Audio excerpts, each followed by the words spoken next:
Hello, today we are going to give Splitgate 2, the open alpha, a little go. If you don't know what Splitgate 2 is, it's a free-to-play arena shooter with portals. So let's begin.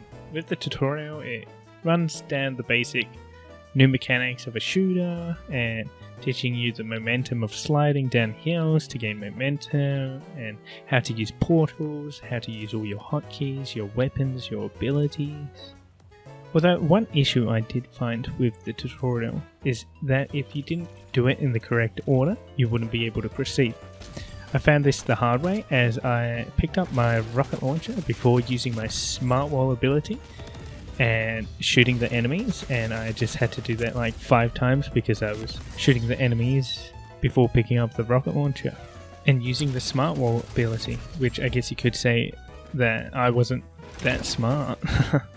And onto the character, weapon and skin customization. There's 3 different factions of classes that allows different abilities and passive. The first one we'll start with is Meridian, which has a wall hacker ability allowing you to see through the walls and seeing the enemy's outline. And you get a faster health regen as a passive for you and your teammates. The other class is Arios, I don't know how to say it, A-E-R-O-S. They have an Octane ability from Apex Legends. You stab yourself with a syringe and you get a speed boost, which increases your reload speed and a one-time health boost, with a trait passive of a faster ability cooldown for you and your teammates. The last one is called Sabrask. It has the ability Smart Wall that you can shoot through, yet your enemies cannot shoot through it. And their passive is Fortitude. It allows your equipment charges faster for you and your teammates.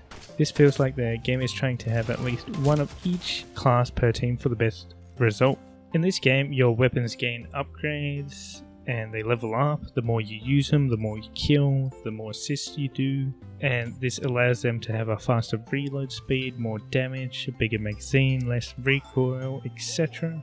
etc. This is similar to how Call of Duty does things.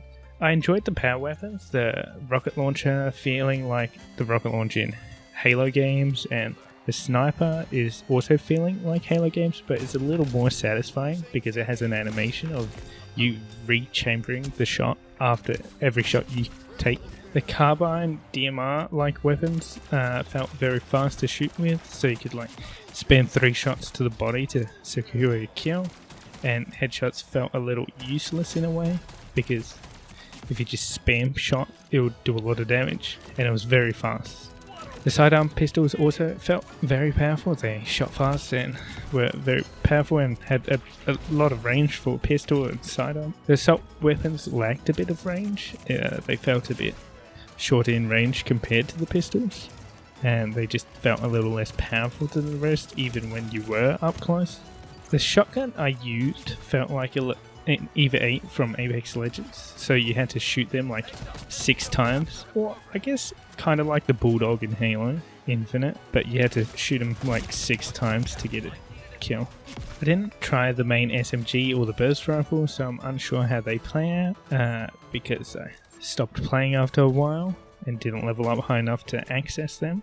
That's due to me not having the time and not wanting to play the game, because I felt like I was always versing AI, and there was a bunch of game demos and alpha tests, beta tests during the Steam Festival. I did enjoy the variety of weapons based off the different classes, but they felt a little more or less the same, so I had to grind out the levels and upgrade them so I would have a shorter TTK, and it just feels like the more you play, the more likely you are going to win because you've upgraded your weapons.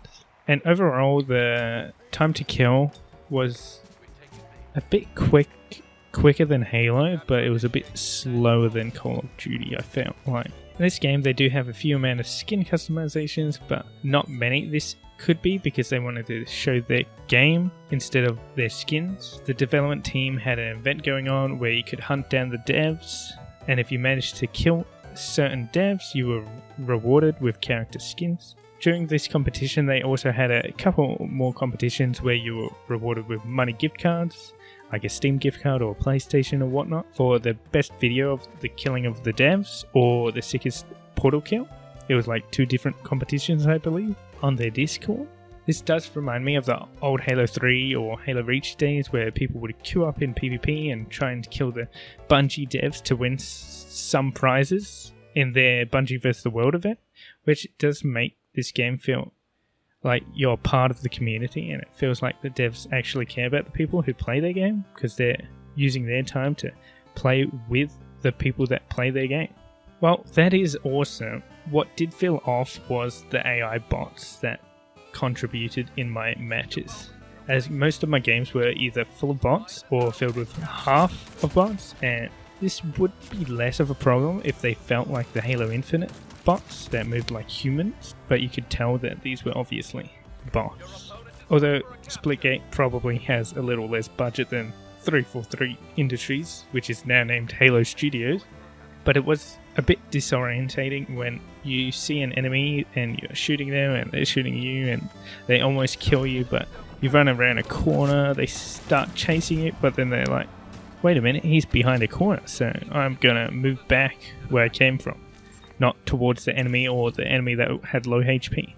So I kind of wish they were a little more boneheaded and finished the kill off instead of letting you live if you run around a corner. Bots also didn't have the best aim. It was like 50-50 whether they were going to hit you or not, and I felt like the only time that they could win would be if you were on low health or you pushed 3 of them at once. This made me feel a little bit like the game was dead, but obviously it had a lot of competition and not much advertisements for the alpha, unless you were in the know or randomly stumbled upon the game. All I wish for the bots is that they were committed to hunting you down if there were no other dangers, or make them a little boneheaded like a human, at least in the casual side of things, and make them try and hunt you down and gain that kill instead of looking for the objective, if you understand what I mean. The different game modes seem very well done. There are some cliche ones like Team Deathmatch, Capture the Zone or Control, but they are expanding a little, and like Valorant or Counter-Strike, there's going to be a game mode that has unlimited bombs, unlimited lives, and unlimited defuses until the timer goes off or the bomb explodes, but the respawn timer is a bit longer than usual Team Deathmatch respawn time, which seems like a good mode to play. It just seems a bit different to what we normally play, but a little similar to it as well. I enjoy games that have a respawn and you don't have to 100% rely on your team, but most of the time rely on your team. Like in Counter-Strike, if you die, you can't do anything for the rest of the round. But in this, you can respawn it, go again. Some different gameplay mechanics. The portals can be used to improve your gameplay, but I was a little boneheaded and hardly used many portals except to get to some places quicker and launch myself a little to have a little fun. But if I was smarter and knew where to aim my portals towards the enemies and to traverse the map quicker, I think the skill ceiling could be high. Although for the casual audience, you don't necessarily have to use the portals, as the movement speed of the game is seemingly very fast and you can have a lot of momentum. During the end of my gameplay, I started moving around and sliding, portaling like a little chimpanzee. I think that's why the time to kill is very fast, is because the movement is very fast, and if you miss, you are a little forgiven with the increased fire rate. My thoughts overall would be that they need to improve the AI if they're going to have a lot of bots in the game, as I was put off the game because I felt like the bots were a bit too easy and I didn't get punished for my mistake. So I just slid around having fun, and maybe make the carbines a bit slower for the rate of fire and increase the damage for them. Make it a little more punishing if you miss a shot. Although this might be because I was playing with bots and advanced players might be enough punishment.